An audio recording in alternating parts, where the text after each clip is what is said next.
राधे राधे दोस्तों। आज की हमारी इस वीडियो में हम आपके लिए लेकर आए हैं विंध्यवासिनी माता से जुड़ी कथा। विंध्यवासिनी माता की उत्पत्ति कैसे हुई, कौन है माँ विंध्यवासिनी जहाँ हर सिद्धियाँ पूरी होती हैं।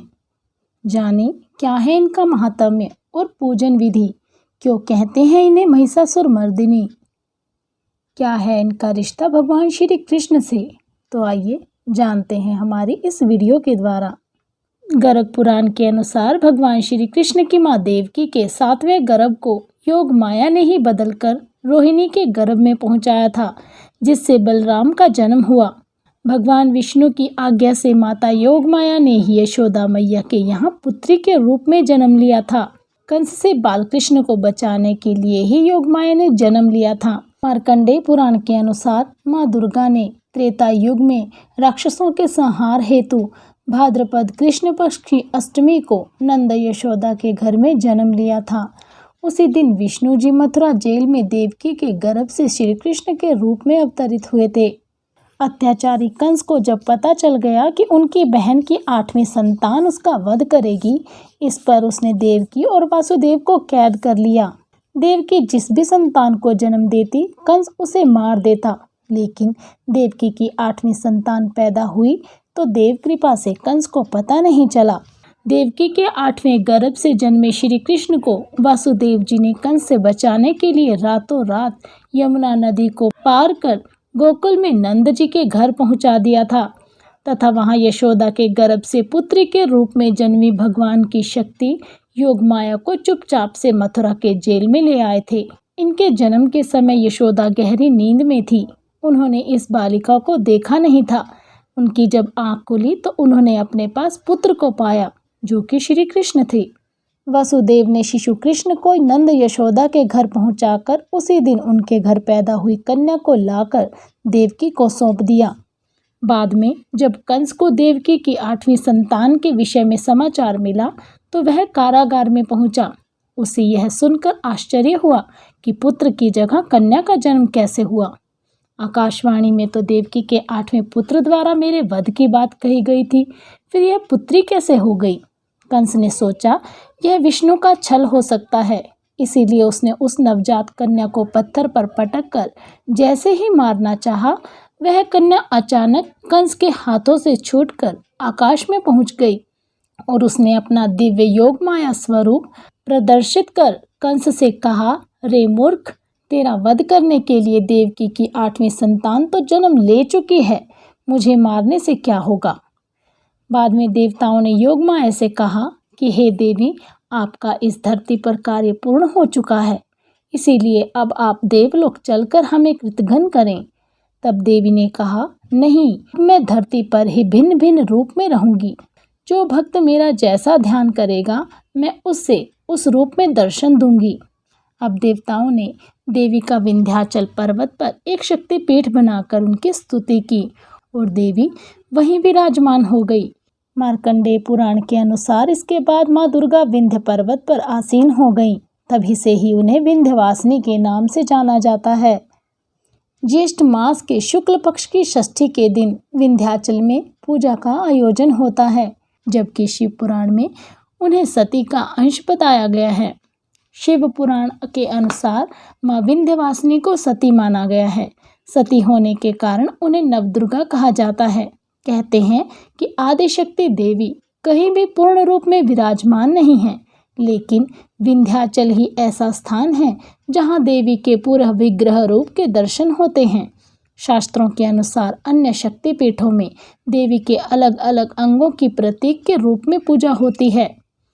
मान्यता के अनुसार सृष्टि के आरंभ होने से पूर्व और प्रलय के बाद भी इस क्षेत्र का अस्तित्व कभी समाप्त नहीं हो सकता। यहाँ लोग सिद्धि प्राप्त के लिए साधना करते हैं, जहाँ संकल्प मात्र से साधकों को सिद्धि प्राप्त होती है। मार्कंडेय पुराण श्री दुर्गा सप्तशती की कथा के अनुसार ब्रह्मा, विष्णु व महेश भी भगवती की मातृभाव से साधना और उपासना करते हैं, तभी वे सृष्टि की व्यवस्था करने में समर्थ होते हैं। श्रीमद् भगवत गीता में उन्हें ही नंदजा देवी कहा गया है, इसीलिए उनका अन्य नाम कृष्णानुजा है। इसका अर्थ यह है कि भगवान श्री कृष्ण की बहन, इस बहन ने श्री कृष्ण की जीवन भर रक्षा की। इन्हीं योग माया ने कृष्ण के साथ योग विद्या और महाविद्या बनकर कंस, चाणूर, मुष्टिक आदि शक्तिशाली असुरों का संहार कराया, जो कंस के प्रमुख मल्ल माने जाते थे। बोलिए विंध्यवासिनी माता की जय। किसी भी कार्य में तुरंत सफलता के लिए माँ विंध्यवासिनी की पूजा करनी चाहिए। शास्त्रों में माँ विंध्यवासिनी की रहस्यमय तांत्रिक साधना वर्णित है। यह साधना अत्यंत गोपनीय है। इसके माध्यम से किसी भी कार्य में तुरंत सफलता प्राप्त होती है। इस देवी की साधना 11 दिनों तक नियमित रूप से की जानी चाहिए। सौभाग्यशाली साधकों के मार्ग में साधना के दौरान कोई बाधा नहीं आती। इस साधना के सफल होने के बाद अन्य कोई साधना निष्फल नहीं होती। साथ ही तुरंत सफलता प्राप्ति है तो यह साधना अत्यंत उपयोगी है। विंध्यवासिनी माता का मंत्र है एह्यो ही यक्षी महायक्षी विंध्यवासिनी शीघ्रम में सर्वतंत्र सिद्धि कुरु कुरु स्वाहा। पूजन के समय स्फटिक की माला से मंत्र का जाप करें। उत्तर भारत में स्थित विंध्याचल पर्वत पर निवास करने वाली कल्याणकारी माँ विंध्यवासिनी माता महालक्ष्मी, महाकाली और महासरस्वती का स्वरूप धारण करने वाली, मधु कैटभ का संहार करने वाली भगवती यंत्र की अधिष्ठात्री देवी हैं। जो भी व्यक्ति यहाँ आकर माँ विंध्यवासिनी की तपस्या करता है उसे इच्छित दैवीय सिद्धियाँ प्राप्त होती हैं। माँ विंध्यवासिनी अपने दिव्य स्वरूप में विंध्याचल पर्वत पर विराजमान रहती हैं। पुराणों में विंध्याचल पर्वत को हिंदुओं का प्रमुख तीर्थ स्थल माना जाता है। ज्येष्ठ मास की षष्ठी को स्नान ध्यान कर नए वस्त्र धारण कर माँ विंध्यवासिनी का ध्यान करें। किसी एकांत कमरे में अच्छे से सफाई कर पूर्व दिशा में मुख करके आसन पर बैठें। सामने एक स्वच्छ चौकी रखें। इस पर गंगा जल छिड़क कर लाल आसन बिछाएं। इस पर माँ विंध्यवासिनी का साधना यंत्र स्थापित करें। यंत्र के पास 7 छोटी सुपारी रखें। धूप दीप प्रज्वलित कर मोली को विंध्यवासिनी यंत्र पर लपेट कर माँ विंध्यवासिनी का आवाहन करें। पूजा अर्चना कर विंध्येश्वरी माला फेरने के साथ माँ विंध्यवासिनी के इस मंत्र का 5 बार जाप करें। ओम अस्य विंध्यवासिनी मंत्रस्य विश्रवा ऋषि अनुष्ठछंद विंध्यवासिनी देवता मम अभीष्ट सिद्ध्यर्थे जपे विनियोगः। यह पूजा 11 दिनों तक निरंतर करनी चाहिए और 9 दिनों तक 45 माला का जाप करें। पूजा के पश्चात मन ही मन मनोकामना करें। 11वें दिन किसी ब्राह्मण से हवन कराकर उसे दक्षिणा एवं भोजन दें। पूजा हवन में प्रयोग की गई वस्तु को किसी नदी में प्रवाह करें। अगर यह संभव ना हो तो किसी पीपल के वृक्ष की जड़ में दबा दें। माँ विंध्यवासिनी को महिषासुरमर्दिनी क्यों कहा जाता है, आइए जानते हैं। माँ विंध्यवासिनी का मंदिर विंध्य पर्वत पर स्थित है। इन्हें माँ काली के रूप में पूजा जाता है, क्योंकि महिषासुर का वध करने के लिए विंध्यवासिनी ने काली का रूप लिया था, इसीलिए इन्हें महिषासुरमर्दिनी भी कहते हैं। तो दोस्तों, कैसी लगी आपको हमारे द्वारा दी गई यह जानकारी, हमें कमेंट बॉक्स में कमेंट कर अवश्य बताइएगा।